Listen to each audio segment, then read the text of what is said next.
Originally, I did not attend Rutgers. I went to Virginia Military, and John Bateman was the head coach at Rutgers, and I wasn't playing, to be quite honest about it. And I called Coach Bateman, and I said, it's time for me to transfer. And he had heavily recruited me out of high school. In fact, he lived in Highland Park, which was my hometown, and I played ball with his son, Scott. And we were literally 10 blocks apart. But like any other kid, you figured you wanted to go away, and that was the situation. And I called him up. He explained I had to transfer. I had to sit out a year. So for 1 year, I was on the practice team. I used to tape my ankles on Wednesdays, and everyone else was obviously on game day. I couldn't even go to the games back then. And funny thing too, another fellow from Virginia Military was Jimmy Benedict. And Jimmy also transferred out. He went to, I believe it was Keene at the time, and there's a different name, it wasn't Keene then. And he was on the practice field with me. Both of us, unbeknownst to each other, transferred to Rutgers out of VMI. And then in '68 and '69, I got the starting job, and I was very happy with that. And because Coach Burns was the quarterback coach, and obviously he's the one I spent most of my time with. Coach Bateman was the head coach, he was the CEO, and it was Frank Burns and I got a lot out of that, a lot of strategy. Things I really enjoyed was Wednesdays, believe it or not. And Wednesdays, two reasons. One is we would go over the game plan, and all the quarterbacks would sit down with Coach, we'd go over some films, and we'd come up with the strategy. You know, if they're going to have a 43 defense, which you can expect, looking for weaknesses, tendencies, things like that, and we'd have it all mapped out. And not being too big a guy, you know, I used to say I was 5'10", really 5'9", 175. So you have to have an edge, and my edge was being prepared, overly prepared. You can never be underprepared. Just worked hard, worked hard. In practice, we would throw maybe 1,000 passes, and I'd hope to complete 20 on Saturday. You know, and Coach Burns would show us all the setups, and we have a good game plan, and we knew what we were going to do, which gives you a lot of confidence. Another aspect which you may or may not have today, which again, going back in '68 and '69 when we played, my mother invited all the football coaches over the house, and we would have spaghetti dinner. And Bateman would come, and Burns would come, and Naso would come, and Billy Speranza, Bud Heilman. And Buddy Heilman, the son, played. His father actually coached our linemen. And it was family. I mean, they really cared about you. And they didn't make big money back then. You know, these coaches weren't making the six figures that coaches made today. And you really felt they cared about you. Bateman cared about you, not only now, but after football. You know, with the organization we founded was the Bateman Foundation. We gave out some scholarships, but it's winners for life. And that's what we learned through those guys. They were mentors, they were teachers. Basically, all of them came from education. Bateman had a doctorate from Columbia University in education. But they all taught football, and they all cared. We felt that very much. And I think that's what made us so strong. And we talk about family now, but it's a different era. My most memorable experiences obviously was the Centennial football game. Just by happen circumstance, we played in 1969. And that was a nationally televised game, and it was Chris Schenkel and Bud Wilkinson were doing it. I think President Nixon was supposed to come to the game.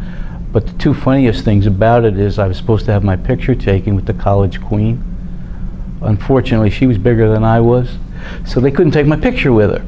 So Lee Snyder, who was 6'4", and Bob Stonebreaker, both captains, they got to get their picture taken with the college queen. And of course, they were on Ed Sullivan after the football game. We won that game. We beat Princeton 29-0, which back then was a big game for us. And Princeton was 8-1 that year, and they won the Ivy League title.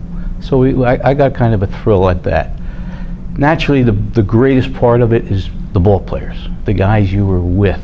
And not only were we with them on the field and in practice, but in school, in classes, in fraternities. We were inseparable. And there was a great bonding, and I would even say we loved each other, as crazy as that may sound, but I think that's very true. And to this day, my best friends are guys I played with. Stonebreaker, Greenberg, Jimmy Baker, although I was ineligible when Baker played, Lee Snyder, Mel Brown. All of these fellows, we see each other, and we live close by, fortunately, most of us do. Stoney lives out in that college, Penn State. He lives out there, but he does come in. And when we see each other, it's just like we were in college again. No one has pretense. Some guys are very, very wealthy. Some people have done very well. And we're just college kids getting together, having a lot of fun, laughing, joking. We like to tease each other. We like to break each other up. In fact, Lee, whenever we have a dinner or something, Lee is the president of the letter winners. And he'll have a banquet or something. He'll be the MC. He makes the quarterbacks eat last because quarterbacks are pretty boys. And he refers to us as pretty boys. We didn't rough it up. I wore red shirts. Nobody could touch me during the week. I didn't get hit. Poor Lee, poor Greenberg, Zimmerman, Kaprowski, they're getting banged and in the mud, getting their nose broke. They're bleeding. And I'm just standing back there like a pretty boy. Had a lot of fun with those guys. And it's just immemorable to me.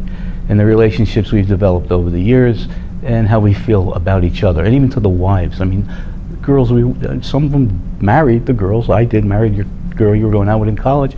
We still see each other today. We go out to dinners often. And as much as we can get together, we do that too. To me, the most significant part of the letter winners is the letter winners.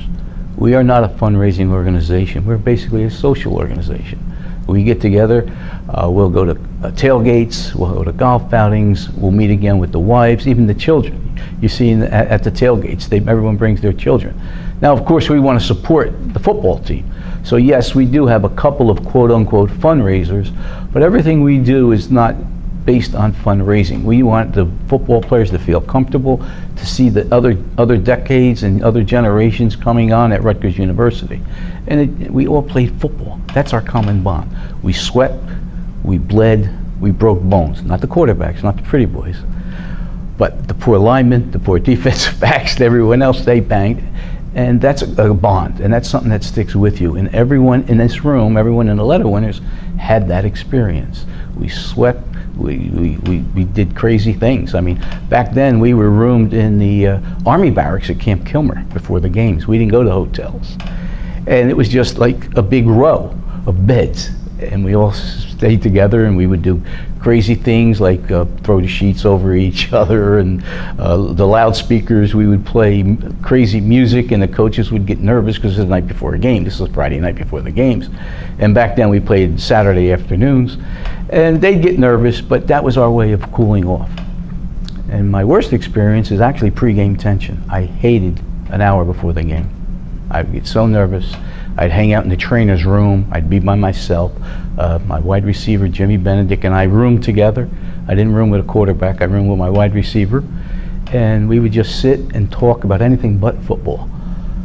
And then after the first snap, everything changed.